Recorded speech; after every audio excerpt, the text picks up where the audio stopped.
En inglés, right? Inglés. Okay, so question number one. In what ways do the Genius Picasso and the documentaries on Pablo Picasso depict him as a rebel? So I was thinking, like, so ever since he was a young kid, his father taught him how to draw and how to paint, and he like mastered like the traditional rules of doing that. But he didn't want to end up like every other artist, which is like realism and all that. He wanted to like change it and be original with his art. So he was like, I don't know, he didn't really get any support from that. So he had to do it by his own. Good. Way to get started.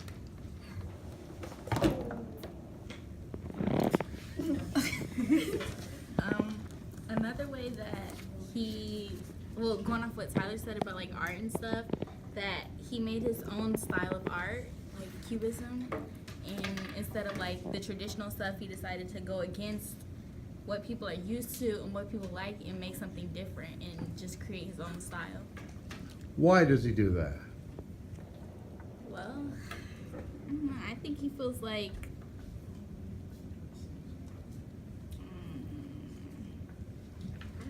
I think he sees the tradition and he's just kind of like, he wants to stand out. And like, just like he was saying, like, if the critics don't like it, then you're doing something right.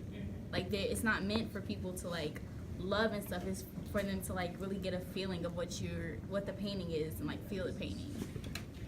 You just did analysis. Good. Commentary. Good. Yeah.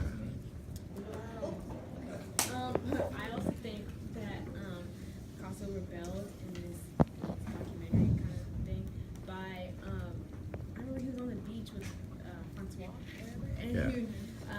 he told her that like to create is to destroy, and I think that was a symbolic of how he would create his art, and he kind of like just put to the side what everybody else said and just invented cubism and stuff like that, and he just really did his own thing and didn't really care about what anybody else thought about it. He just did him. Very good. They show him kind of going against the standard, like when his uncle pays for his tuition and stuff to go to college and stuff.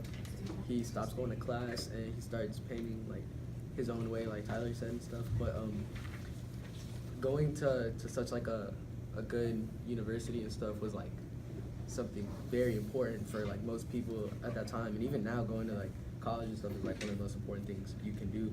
But he like thought for himself, and even when he was in college getting taught by like these like professors that were supposed to be like world renowned and all that, he like didn't listen to them. He did his own thing.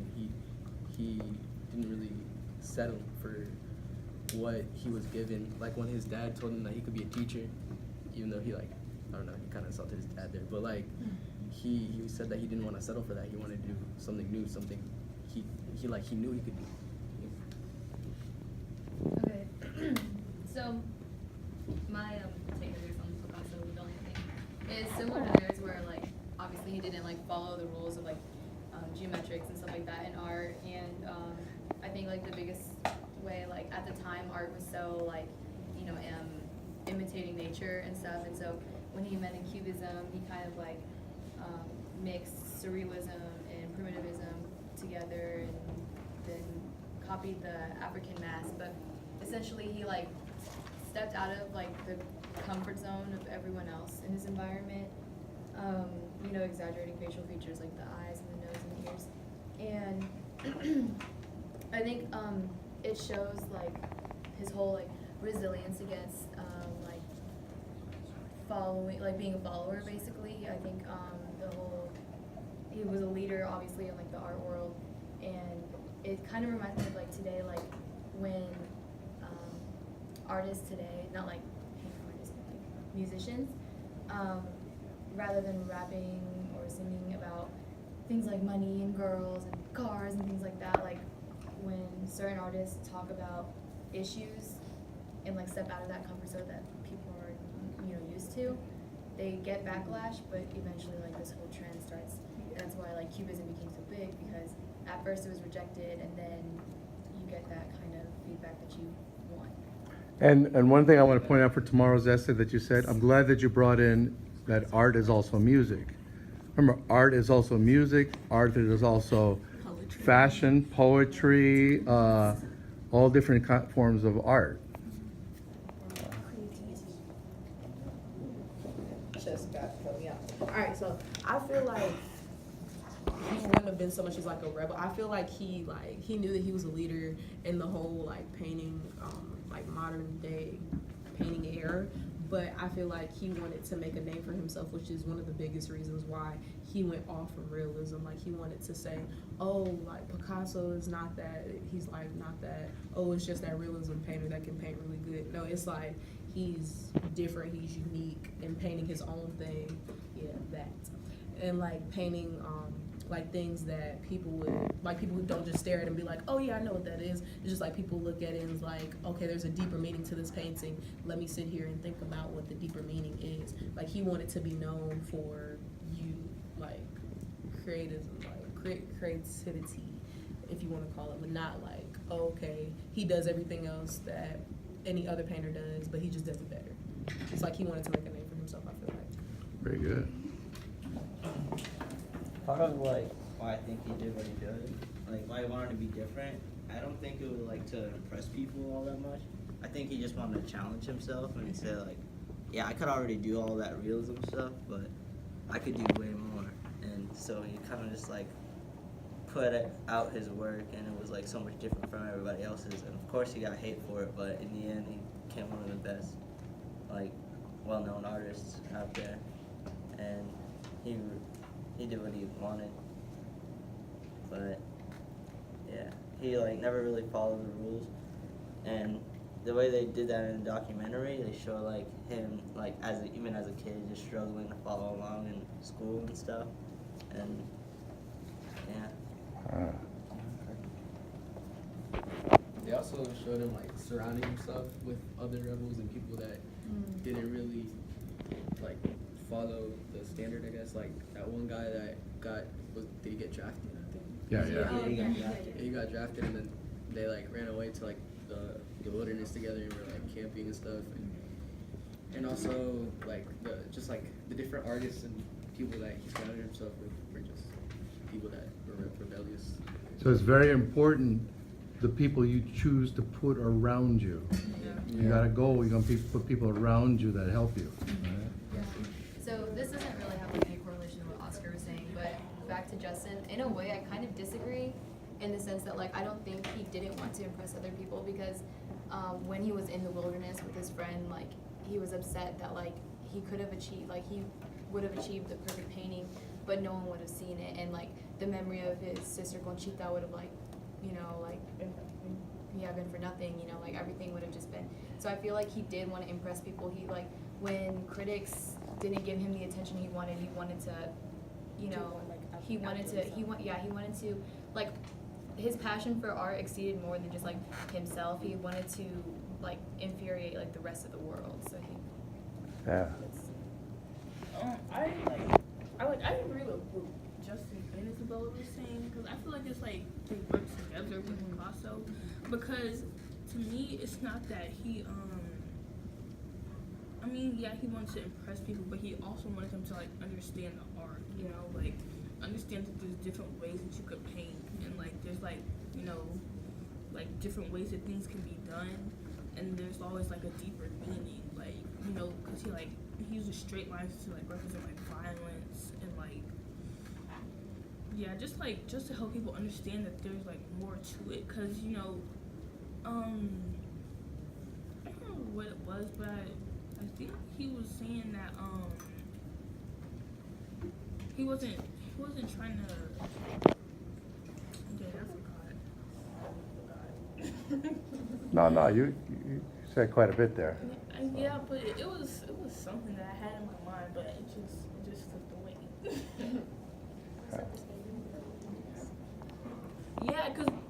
It was that nobody liked the painting of the three ladies, but he wanted them to understand like what it really meant. And although it took a while, people eventually started understanding, and the painting got big. So I feel like it was more the understanding of it and like impressing people at the same time.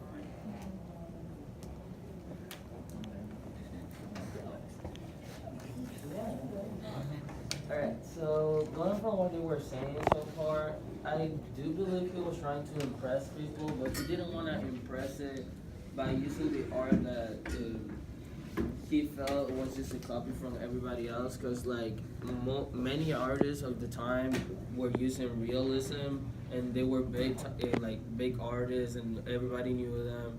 Their paintings sold by a lot.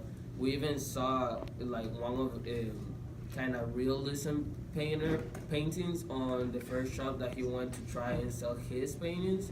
And we know that those kind of paintings did get money, did get attention, but that's not the attention that he wanted, because it would just be like, hey, you're just copying a style, you're just making paintings of your own with a style that somebody else created, a style that's just like follow a rule and follow a straight line.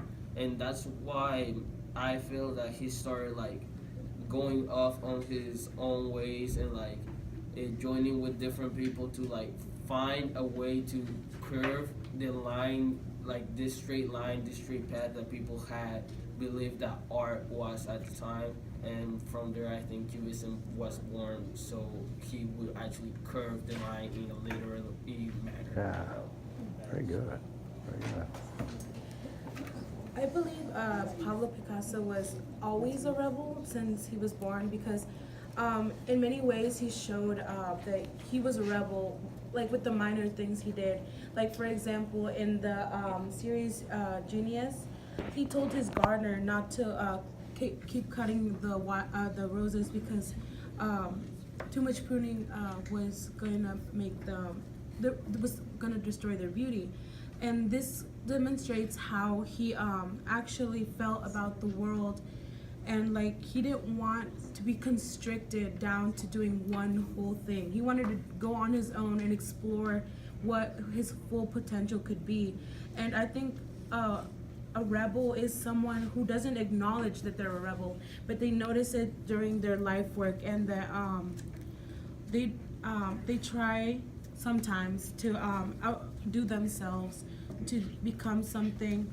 And when a rebel discovers that they are a rebel, they try to challenge themselves even more so they can achieve a greater potential in themselves.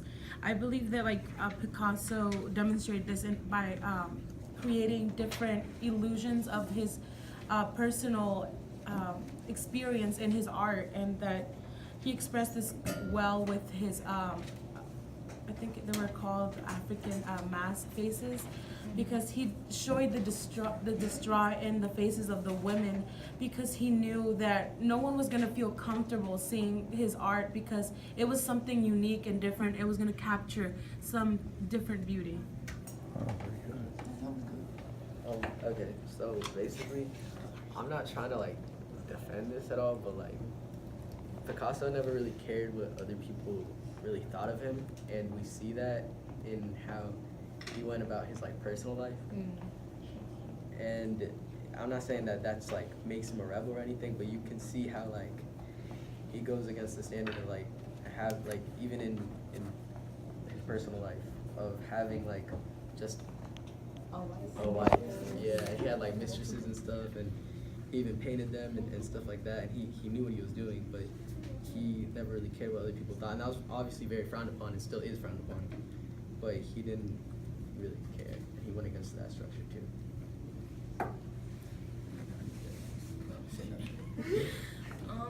I think this all actually like relates a lot to the chef's table, because like him and Picasso have a lot in common. Like they both like want to do something different. And like in Chef's Table, he was talking about how all the meals are not there to taste good, and like all those Picasso, paintings. Yeah, all those paintings are not meant to look good, but it's like the meaning of it, like what it is. And they both wanted to explore the unknown. Like Picasso, when he started Cubism, it wasn't known. It was his own thing. Well, him and that